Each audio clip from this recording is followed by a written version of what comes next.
This, ladies and gentlemen, is football.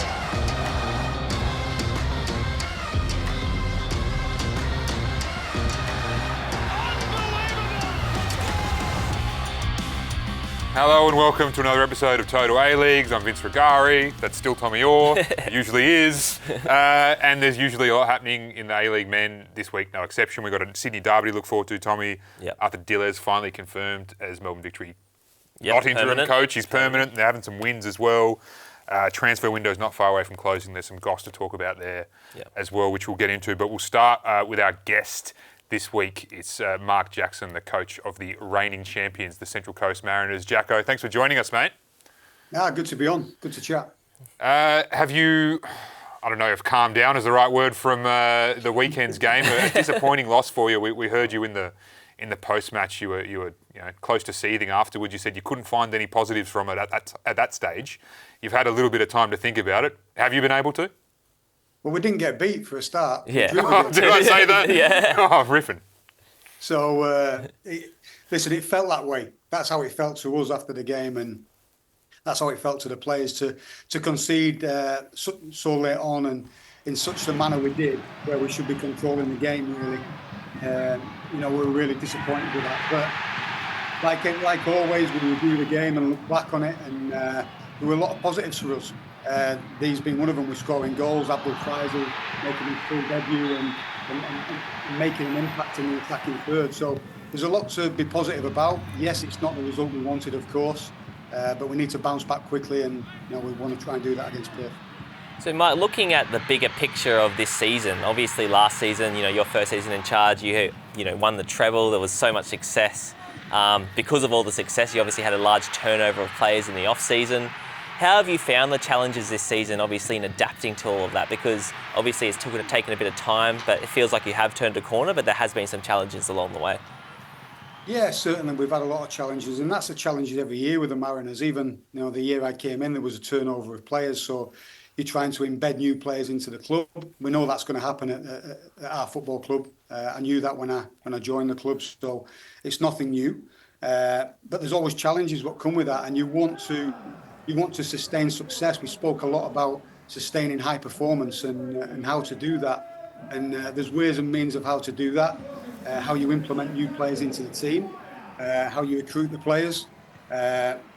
But there's been a lot of things go against us, and that's no excuse whatsoever, but there's been a lot of things go against us, this disruption kind of on the pitch with injuries, like big injuries as well, which you can't legislate for. There's a takeover at the club, Rich Peel stepping away from the club, and there's a bit of kind of unrest in that element of it. It's not affected the football, but these little things are really challenges which we have to deal with. But saying that, there's been a lot of positives. And I think people can judge success with silverware, of course, and winning games and winning titles and winning AFC Cups and winning grand finals. Of course, that's success. But success goes a lot deeper as well in football clubs sometimes. And I think if you look a little bit deeper in what we're going through at the minute, with certainly young players coming through, Dylan in goals, Hayne Eames, Arthur De Lima, Lucas Cicluna making his debut, Diesel Herington, Nathan Paul playing more minutes. It's that success in itself for a football club like ours. Yes, we want to be high up the table, and that's what we're addressing every training session, every analysis session, and trying to win football matches. And we believe we can still do that. We can move up the table and attack them finals spots and get into that playoff space. But there's certainly been challenges, but there's been a lot of positives as well. Jacko, just in terms of recruitment, you mentioned there before as well, Abdul Faisal, great start for him. Do you expect to have any more business in terms of, incomings at least, before the window shuts? I think it's next week. Yeah, I think I'd love one more. I've identified the player I would potentially like, or the type of player, or certainly one player. That's as much as I can probably say on that. We're probably at a stage now where it's looking unlikely, but I'm still hopeful. And I've spoke a lot this year about our attacking impetus in the game, and we need to improve in that area. And I think this player I'm mentioning here now will add to that. Listen, whether that comes off in the timescale, I'm not so sure. But we're really, really pleased to have Abdul Faisal in the building. We've noticed him from afar for a long time, and we worked with Perth because he was having issues over there, so he wanted to come back home to Sydney, and it was a perfect fit for both the player and for us as well. And he's shown in a short space of time, the two times he come off the bench, he's had a really good impact. And I thought for his starting game the other day, he was a real attacking threat for us, and that's what we need.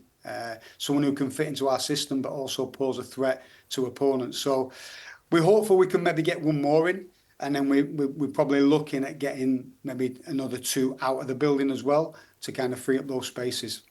And you touched on him earlier, and one player I want to ask you about is 16-year-old Hayne Eames, because I think he's been so impressive and his performances have been so mature. How have you found his development so far this season?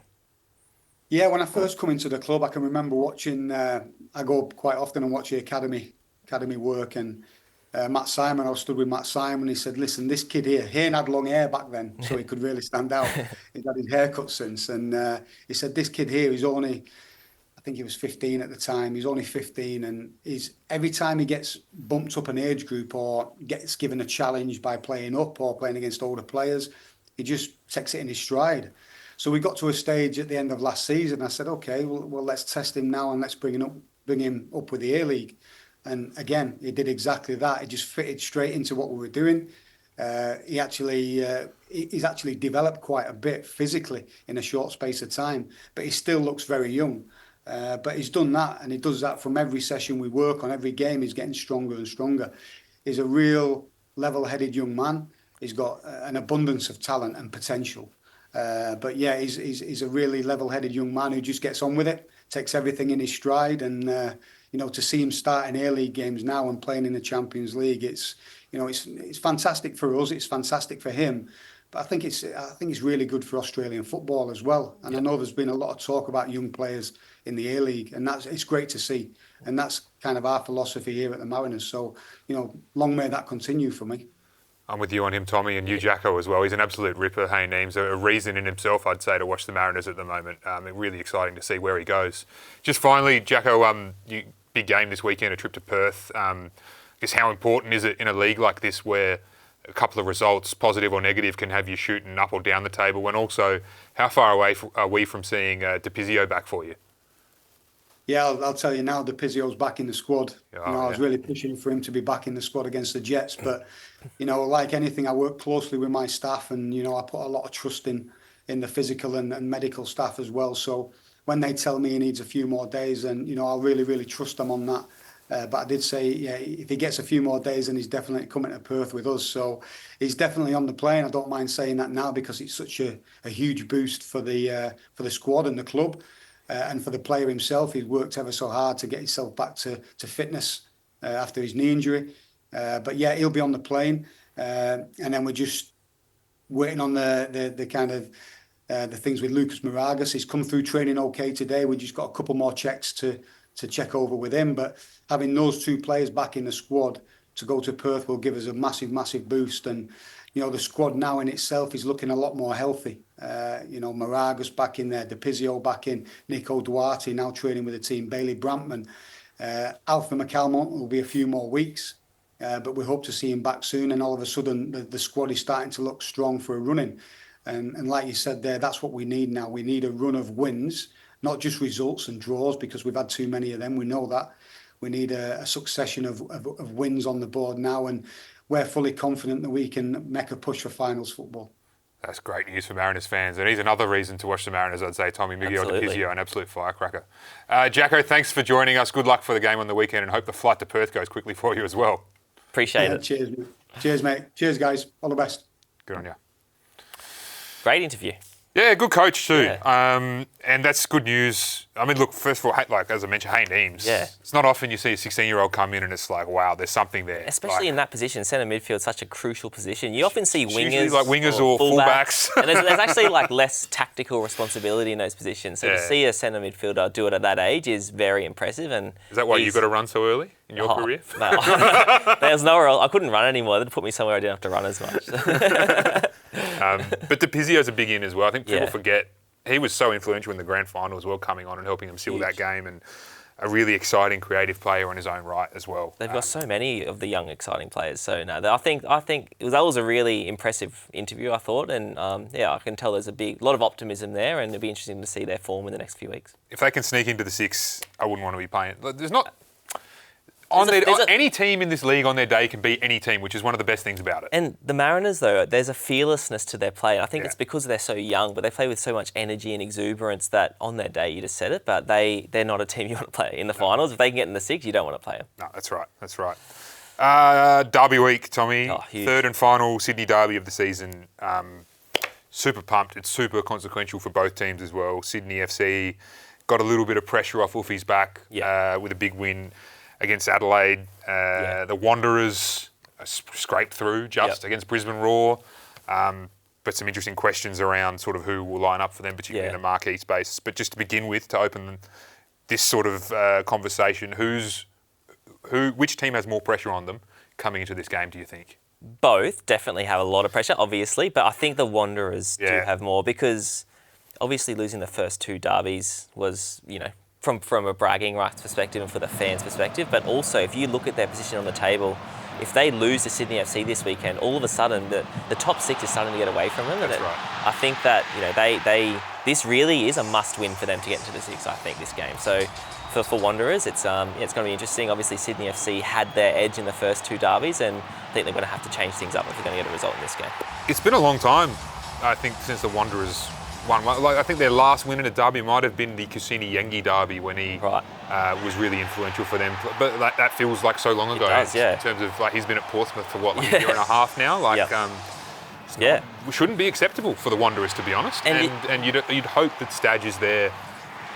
First of all, you'd hope that it doesn't require a bad run of results for the fire to be lit under a team heading into a derby. But this is really one where if they do lose it, the pendulum's swinging too far the other way. Agreed.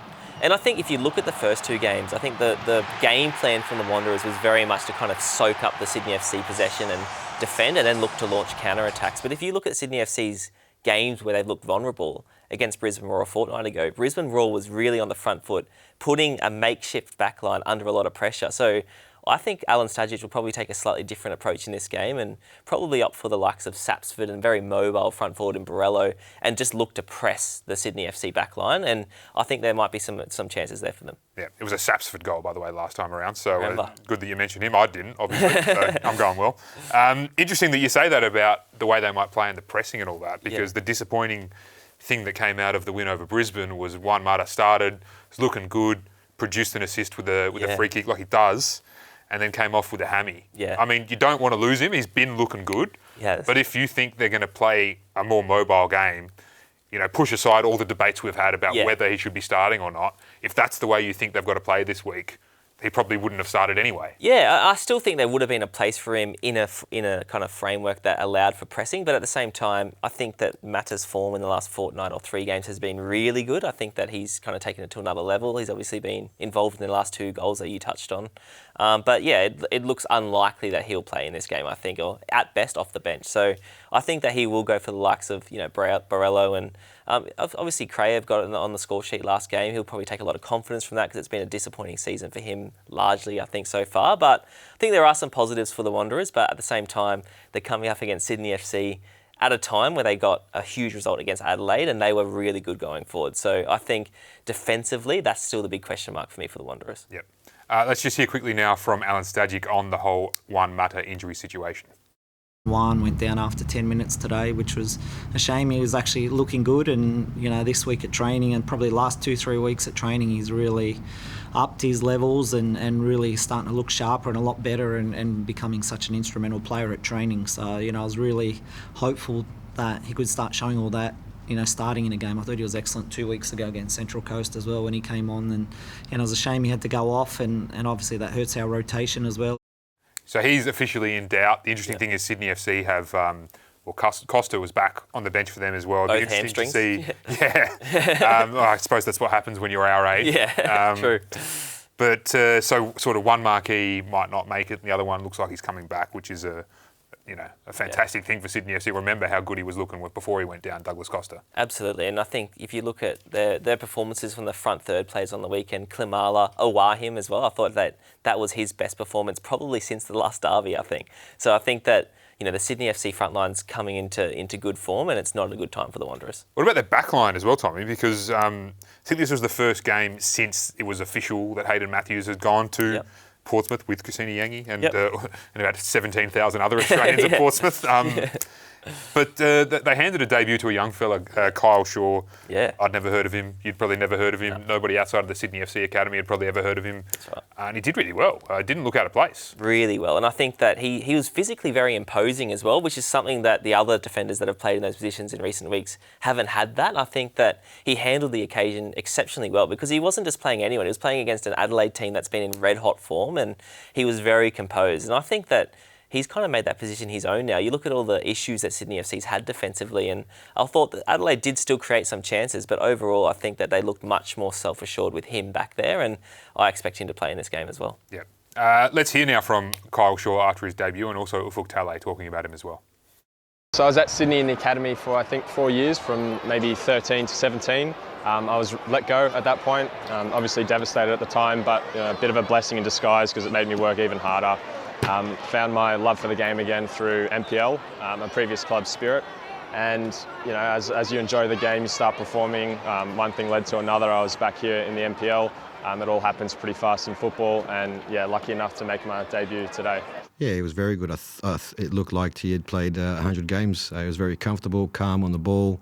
Won his duels at times.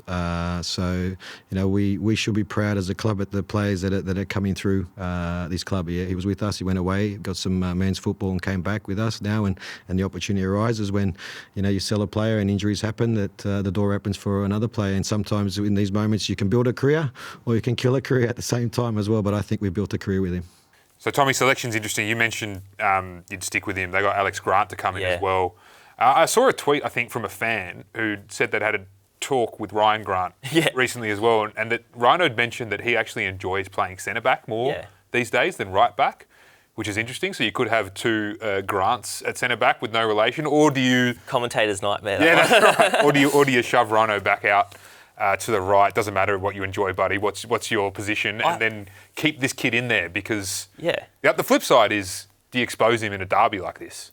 Well, I think that against Adelaide, that was also a cauldron of fire and he handled it perfectly. So I think that it would be unfair to take him out. But they also have Popovic coming back from injury. So there are, all of a sudden, it feels like they've got a plethora of options. But going back to Ryan Grant, I think that he's a very experienced player. He can do a job at centre back, but I think you see the best of him when he's at right back, and he adds a lot in the front third as well with those overlapping runs that he's famous for. So I think in an ideal situation they would push him back to right back and hopefully have enough options at centre back to cover now. Yeah, they've also got to juggle the return to Asia next Wednesday. They play at home against Bangkok in the ACL2, crucial game.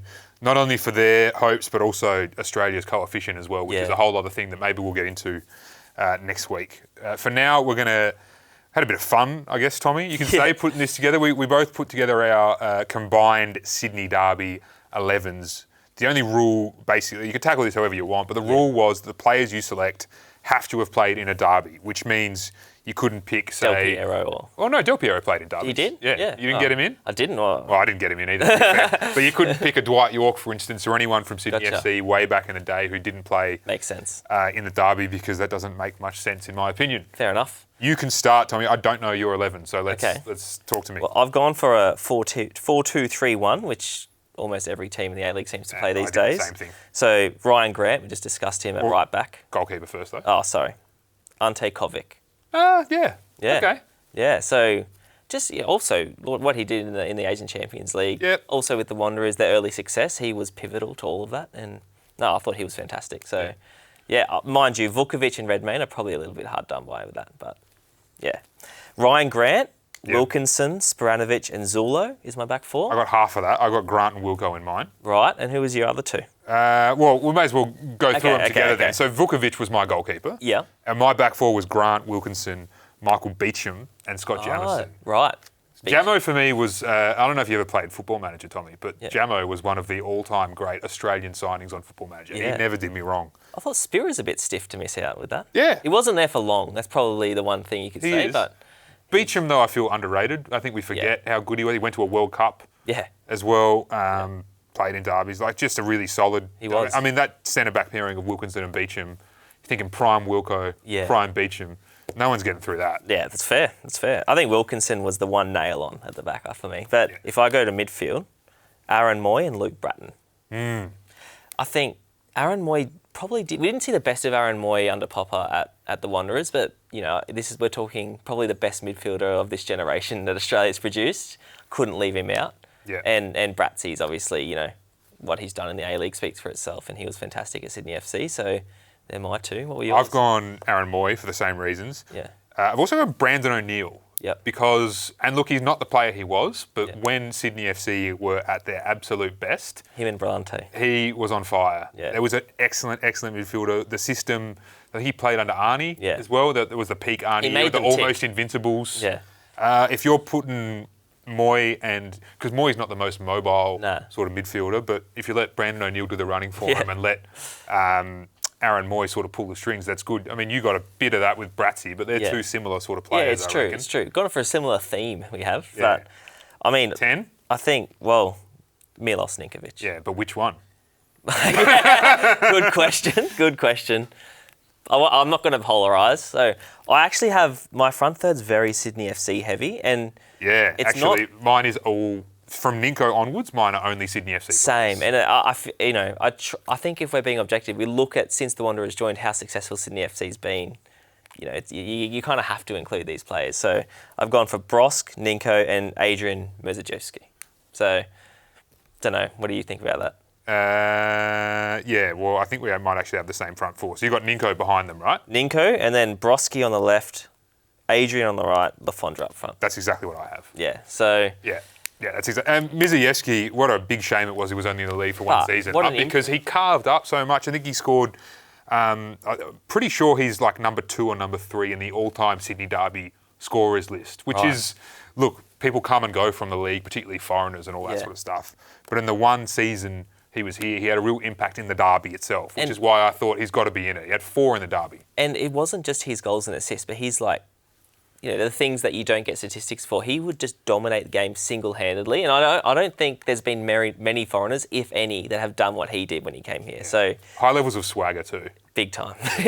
Might have been the swaggiest A-League player ever. He's right up there. And then Lafondra, goal machine. He was, absolute goal machine. And Brosk, possibly on the Mount Rushmore of the A-League, to be honest, overall. Like, he is that good. Yeah, absolutely. Yeah. So very similar teams, actually. Yeah. Well, that's, great minds think alike, I think. All good. All right, off the Derby, Tommy, on to another important game. Yeah. So we mentioned Adelaide losing to Sydney at the weekend. They got Melbourne City. And this is, the ladder, as you mentioned, is starting to sort of take shape. This top 6 and all that. But I don't know, especially with Adelaide losing the blokes they've now lost in terms of the guys who've gone with the under-20s, Kikianis, Yolan, Jovanovic. This is really important for them to make sure they're staying in touch with that sort of title race, don't you think? Oh, absolutely. And I think if you look at the absentees they have, I think that in the front third, they have enough quality and numbers to be able to deal with it. Defensively, I think Kikianis is a huge loss. They do have Isaias, who's very experienced and can come in there, but at the same time, he's not a natural centre-back. So I think it does leave them maybe a little bit more vulnerable defensively, but at the same time, a lot of their form has been down to the players that are still going to be there. The likes of Piraeus and Bart Vreens at the back, I think that they've been rocks for them, so Stefan Mork as well. So they've still got enough quality, and I'm sure they'll be looking to bounce back after what was a very disappointing game on the weekend. The reason I'm not too down on them for this result, though, is just because of the nature of the league, to be honest. Yeah. I mean, even Auckland FC have had at least 1, possibly 2 shocking results where it was like, what happened there? And that's just the A-League, I think. Like, you can have, it's so even. It's fine margins between all the teams, so if you're one slightly off day, and it can be almost a capitulation, or what seems like a capitulation. Yeah. So. And that's the case for City as well. It wasn't long ago that they were top of the ladder, and now they're 7th, which is like... That's the A-League in a nutshell. Like, if you, as we mentioned to Mark Jackson earlier, a couple of good results can get you up the table. Yeah. But a couple of misses can sort of, and out of the 6, which is... Exactly. We were talking about them as title contenders not long ago. I still think they are, because I think they still have an extra game in hand, or 2 on some teams as well. 1 win and they're back into 3rd. So that's how tight it all is at the moment. And I think that, the stakes for this game for both sides are really high, because Melbourne City will be looking to put, a pretty poor run of results, and obviously the bye last week, they want to try and change their fortunes. And Adelaide, obviously, vying for the premiership or for a title, they can't afford to slip up. So the stakes for this game are really high for both teams. That's right. Can't wait to see that one, Tommy. There's a reason we call it the best league in the world. It's not a joke. It's real. Melbourne Victory. So, as we mentioned, Arthur Dillez is now the man. He's installed. Why it took so long to announce, I don't know. Did they come up with this last week? Probably not. They've probably been waiting for a moment. Whatever, though, because they've announced it. They're winning. They're doing okay. They look decent. It's as bad as Perth have been sometimes this season. It's still not, They're certainly a lot better than they have been now, Perth as well. So to go over there and win, huge, yeah. Sort of, a real accomplishment. And I don't know, what do you think about the impact that we can talk about now that Arthur Dillez has had on this team as well? Because you look on the bench, and Daniel Arzani and Piscopo are on there. And Fornaroli. And Fornaroli too. And we were sort of howling at the moon about those decisions earlier in the season. And now you've got Santos as well, who seemed to be like... Yeah. Are we now starting to see who he is as a player as well? Exactly. I think that also you look at Valupale as well. Obviously, he's back got on the score sheet on the weekend. Hoffer will be happy with that. Exactly. And I think that you look at when Victory's been getting points this season, it's actually when he's been playing. When they started to drop points and when Dillis kind of took over was when he got injured. And that's kind of been, coincided with their poor run of results. But they have so many options in the front third. And I actually think that their performances in the games before they started to win weren't bad, but it was just that they, perhaps defensively, was like individual mistakes were costing them. Now with Mitch Langerack back there as well, they kind of got that extra layer of security. He's obviously one of the best goalkeepers in Asia. So I think that they're looking good. And if you look at their run of games that they have coming up, they've got a Melbourne derby coming up, but otherwise their 5 teams they're playing against aren't teams in the top 6. So they're very much, I think, in contention of maybe silverware that nobody's talking about if they can get 5 wins in those games. I think so. Let's hear quickly from Arthur Dillez after the result on the weekend. Yeah, clean sheets are really important, and that's credit to the whole team, not just the goalkeeper. And Mitch, when called upon, did a great job, and the defenders in front of him defended that box really well as well tonight. And even the recovery from the rest of the players to get back and pick up second balls or force them away from our goal. So it's a collective when you keep a clean sheet, and in the end that's really important for us. That's 2 clean sheets in a row. You mentioned Mitch Langerack as well, Tommy. How big a difference does it make? Not that Jack Duncan was doing a bad job, but when you bring in a keeper of that calibre, still of that calibre, probably still Socceroos calibre, and it's a real shame, generally speaking, that he hasn't played more often for the Socceroos than he has. How much of a difference does that make for, in particular, the back 4 who sit just in front of him? It's huge. It's just the physical presence of him. He's a big guy, Mitch, as well, and any cross that comes into the box, he catches everything. He's obviously a natural leader and a big personality in the dressing room. To have someone like that behind you just instills so much belief in a team defensively, and I think that it's no coincidence that although Jack Duncan did nothing wrong, just having someone of that quality in goals makes a huge difference. And then I think the defenders as well. I think there was a kind of 3 or 4 games in a row where individual mistakes were really costing them at bad times in games, and they've kind of cut that out in recent weeks. Yeah, it's good for the league to have not only a player the calibre of Mitch Langerack, but as you mentioned, the character as well. And a Victory legend returning back to his... That's cool to see as well. It's really good. Tommy, transfer window, I think it's shut now in Europe. But it's still open in Australia. And what that means is we can sign players from elsewhere, but we can't. The window's shut in terms of selling our players to Europe in particular, which is probably good because a lot have gone. Some really good players, in particular around Macarthur FC. They've done some good business. They have. It's going to impact them on the field, though, losing Ariath Piol, Ollie Jones and Jed Drew. The one we have been sort of umming and ahhing about whether that's the right time for him to go. Just quickly, what do you think about his destination, TSV Hartberg in Austria? Yeah, obviously the mid-table at the moment in the Austrian League, and I think it's a great move for him because I think it's also a stepping stone where he has a good opportunity to play, and they've given him a contract to 2028. So, 3.5-year contract, that's a pretty long-term deal. he'll probably have a little bit of time to find his feet. I think it's a really good move because you see so many A-League players so often go to a club that's maybe one level too high and then they have to take 1 or 2 steps backwards. So, hopefully he can keep his momentum going and his great A-League form and, start off quickly there. I'm sure that club hasn't signed him to 2028 thinking or hoping he'll still be there in 2028. That's right. I think they're a selling club in a selling league and hopefully he kills it and takes another step. But that's a great first step into Europe, I think, as well. I agree. Just on Macarthur FC, they have signed one player. They've signed Saif Eddine Kawi, a French Tunisian with a lot of experience, used to play with Valais-Germain as well. Yeah, Olympique Marseille, so some CV he's got, and if you see his highlights, he looks like a very technical player. Not quite the same player as Jed Drew, probably play more centrally, I suspect, so might be a bit of a reshuffle in the front third for Macarthur, but they still have so many options in the front third, and when you consider Economides, for example, coming back from injury recently, they've still got so much quality. Well, they could have one more, Tommy, because the report came out earlier this week from King George Clark of Australian Associated Press that Macarthur FC are in for Garang Kuo, another guy we've spoken about a lot on this show, speculating whether he should come back to the A-League at this point, given he's sort of had 2 loan stints at Newcastle United that haven't worked out, and then a quad injury, which has really hampered him. But as we see these highlights, look, for me, first thing I'll say is that I wonder if this is the player that Mark Jackson was talking about earlier to us about who he was trying to get in, the kind of player. I would prefer to see him, you mentioned about Mitch Langerak going back to Victory. I'd like to see if he needed a loan move, going back to the club that he originally came from, Garang Kuo. But I think we forget how good he was when he burst onto the scene. Some of the goals, the finishing we just saw on screen, and his end product. I think that's the thing that it was the difference between him and other young talented players was he was getting goals and assists, and he was having like a tangible impact on all the games he was playing. It wasn't just flashy moments. And no, I think he's at a point in his career he needs to start playing regular football again. And if Macarthur or the Mariners were to pick him up, I think that would be great business for them. Yeah, people say we overhype youngsters and all that sort of stuff, and we do get excited about young players who emerge in the A-League, but you couldn't help it with him, not because we thought he was ready for Europe. I don't think anyone thought that at the time, but week after week leading into that 2022 World Cup, he was coming on and making impacts, as you say. He was scoring every week, and each week you'd watch and it would be like, is he going to do it again? Yeah. And he comes on and he does it again. Exactly. And then he did it for the Socceroos in his first game against New Zealand. And then at that point it's like, well, mate, you've done it too often. We can't leave you out. And we've seen so many young players, like he's still so young. We've seen so many young players come back to the A-League, likes of Aaron Moy, and re-kickstart their career and go back overseas. So,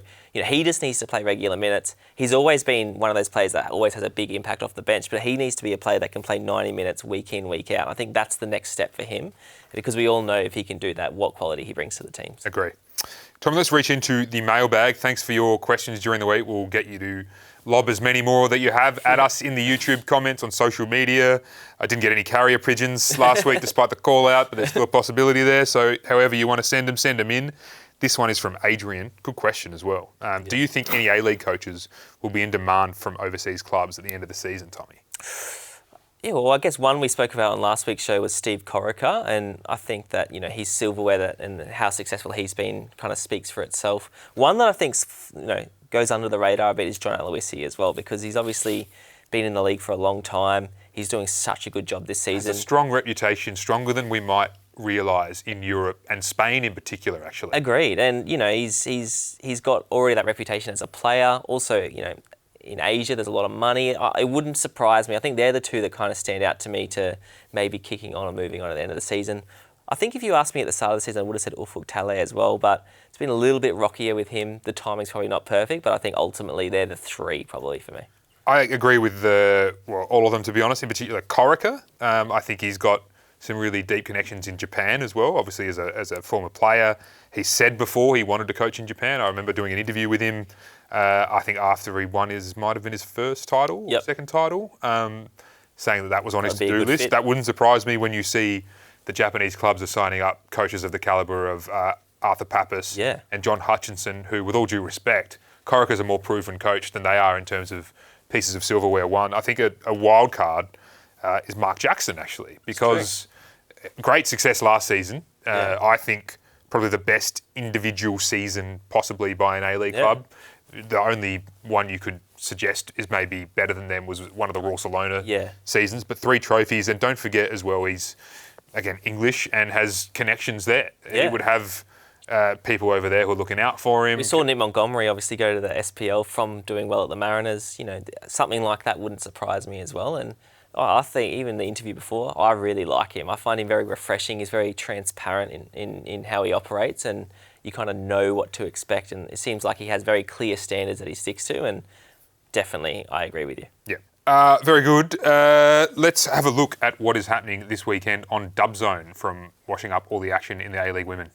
Coming up on Dub Zone, Sydney FC star Mackenzie Hawkesby joins us in the studio following Friday's thriller at Leichhardt. City pinches a point at the death to keep top spot on the table, and Brisbane back on track thanks to a 17-year-old wonder kid. All that and more coming up in this week's edition of Dub Zone. Make sure you check out Dub Zone. Should be another great episode. Tommy, let's get into extra time. There were 4 games on Saturday, an average of 11,000 fans at each match. Does that say to you that this league's getting its mojo back slowly but surely? Absolutely, and I think, obviously we can see the Glory fans on screen. How good was now. it that, I understand why. They threw the gates open for registered players, which is good, but clubs have done that in the past and people don't always turn up. No. For Perth people to turn up with those numbers, with the season they've had. That's exactly right. And excellent. I think the effect that it can have on players as well, you can't really overestimate it, because you could tell that in their performance as well, they had an extra spring in their step and they kind of were the 12th man. Obviously wasn't enough to get a good result in that game, but their performance was really good. So no, I think that it was fantastic and great to see the crowds back in numbers. Scott Neville has retired, Tommy, an A-League stalwart, 300 games, played in 3 grand finals. What will you remember about his contribution? Oh, he's just part of the furniture of the A-League. I mean, it just feels like he's been around forever. I never actually played with him in the A-League, but I played with him in the Young Socceroos back in the day a little bit. He's one of the most professional players I've ever played with. One of the fittest. I remember he embarrassed me in a couple of beep tests when we were younger. So he's fantastic, and wish him all the best in his post-playing career. Jack Hingett on 293 and Luke Bratton 292 are the next ones who are going to hit that 300 mark, by the way. Sydney FC played against Adelaide United, as we saw the highlights earlier, in their 3rd kit. Yeah. Thoughts? Well, I think the responsibility should be on the visiting team to find a kit that doesn't clash. If the home team's entitled to wear their home jersey, I think, because the fans are wearing that jersey. Well, they should wear it. I think here it was Sydney FC's choice to wear that. Yeah. And it's I don't know why. Maybe they wanted that kit to get a run out, but do that elsewhere. Yeah, I don't think that's the time. I've seen a bit too much of it this season. Wellington have done it once or twice, and I'm just nah. It's called an away kit for a reason. That's right. That's right. I'm glad we're on the same page with that. Is the art of the long throw underrated? And we say that after seeing Auckland's goal against MacArthur. Yeah. I think we haven't actually seen too much of it in the A-League, if you think about it, because I think it's pretty big in Europe. It's huge. And I think set pieces kind of in the last 5 or 6 years have become a much bigger part of the week. If I look at how teams prepare for games, set pieces are such an important part of it. And Tony Popovich, for example, in his time in the A-League was famously obsessed with set pieces and was very demanding of his players in that regard. So I think that, that it definitely is a tool that can be used, and I think some teams probably overlook it. Here's a question without notice. Who was the best long throw practitioner you ever played with? I played with a guy at Ipswich Town, Jonas Knudsen. So he played for the Danish national team. I don't know if anyone remembers in the Euros. I don't know what year it would have been. Maybe 2019 Euros. Denmark scored about 5 goals off long throws, and he used to be able to throw it from the sideline to the other side of the 18-yard box. It was remarkable. And we had some big boys at Ipswich, so that was definitely something we used to use a lot. How was your long throw? You got non-existent. One? Yeah, very good. Last one, Tommy, and we mentioned this, I think, in the promo for this. Who is the best dribbler and/or most skillful player in the league? I'd say let's sort of separate those two. Yeah, they're different questions. Best dribbler? I think Azani's the one that comes to my mind initially. I think that his ability in one-on-one situations is pretty hard to beat. But I don't think I would say he's the most skillful. Yeah. Well, I've got Marco Tilio as the best dribbler. To be honest, until I thought of him for this question, I'd kind of forgotten he was in the league. It's true. We need to see him have a good, hot second half of the season because he's an excellent player. Absolutely. Most skillful, though? I mean, it's hard to go past one matter. I mean, just, his guile and his craft on the ball. You rarely see him get tackled. He just has this ability to make time and space for himself. So, we've all seen it at the highest level of the game, so I think he's the obvious choice for me.